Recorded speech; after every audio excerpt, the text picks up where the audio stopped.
Hope you're having a good day today. It is October 2nd. Our reading today comes from the Sermon on the Mount, Matthew chapter 5. I'd like to look in verses 31 and 32 and think about issues concerning marriage and divorce. Matthew 5, verse 31. Furthermore, it has been said, whoever divorces his wife, let him give her a certificate of divorce. But I say to you that whoever divorces his wife for any reason except sexual immorality causes her to commit adultery. And whoever marries a woman who is divorced commits adultery. Fairly straightforward verse, and yet a lot of people make a lot of hay about it. But as we look at it and we think about, okay, what did the Lord say? Whoever divorces his wife for any reason, let me highlight it for emphasis sake. For any reason except sexual immorality. Well, what if she's hard to get along with? For any reason. And this is what the Jews were doing. They were issuing certificates of divorce willy-nilly. You can read some of the ancient writings about it, and it got down to the point where if they were just a bad cook, they were putting their wives away. The Lord said what he said. If you divorce for any reason, whoever divorces his wife for any reason, marriage is difficult. There are good times and there are bad times, and some marriages may have more bad times than good times. But the Lord said what he said. Whoever divorces his wife for any reason except sexual immorality causes her to commit adultery. Well, how does that cause her to commit adultery?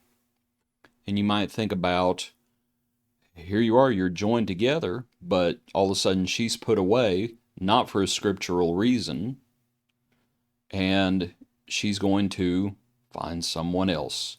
The verse that comes to mind is the verse in Corinthians about, burning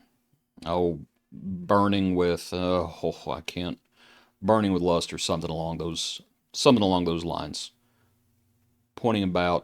Pointing out, not everybody can be a eunuch for the kingdom's sake. But anyway, that starts bringing in other concepts. But it's like, think about her. Oh, but she's, whatever. And people come up with all sorts of reasons, and the Lord only gave one reason.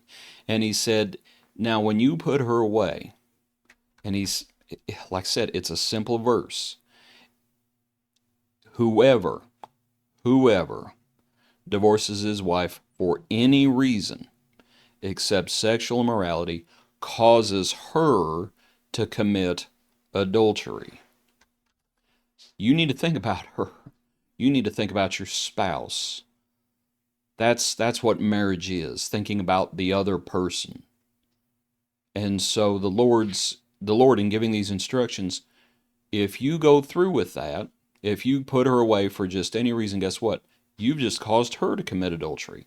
Not only have you caused her to commit adultery, you're also complicit in the fact that, as it says, and whoever marries a woman who is divorced commits adultery.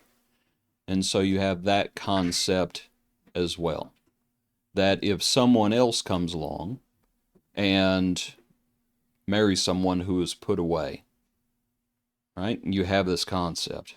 It's like, no, now all of a sudden someone else is committing adultery as well. I believe it's Malachi that speaks about that divorce covers one with bloodshed. And I think here you see that bloodshed, that it can bring guilt. It can bring guilt on so many different parties. And that's what can happen. Now, what's the answer? The answer to all that is to back up to verse 27. You've heard that it was said to those of old, you shall not commit adultery. He's talking about the same thing. The issue with divorce is a continuation of that. So what's the answer? Well, you've heard it said, you shall not commit adultery, but I say to you that whoever looks at a woman to lust for her has already committed adultery within his heart. If your right eye causes you to sin, pluck it out, cast it from you. If your right hand causes you to sin, cut it off, cast it from you. It's more profitable that one of your members perish than your whole body should be cast into hell. Namely, what's the answer to this? Love your wife, love your spouse, be faithful, stop looking at other people. Cut it off before it gets a chance to spread. Get the leaven out. Purge the leaven. Okay? It's a whole lot easier by the time it gets to the point of sexual immorality. Things are so broken, sometimes they can't be repaired. I say yes, they can be, but it's hard. It's real hard. And yes, the Lord does not say that you have to put your spouse away. He says you can. If sexual immorality is involved. It doesn't say you have to. Forgiveness can happen. It can happen. It's difficult, and the Lord recognizes that it's difficult. What is honorable is that the marriage bed remain undefiled. That's honorable.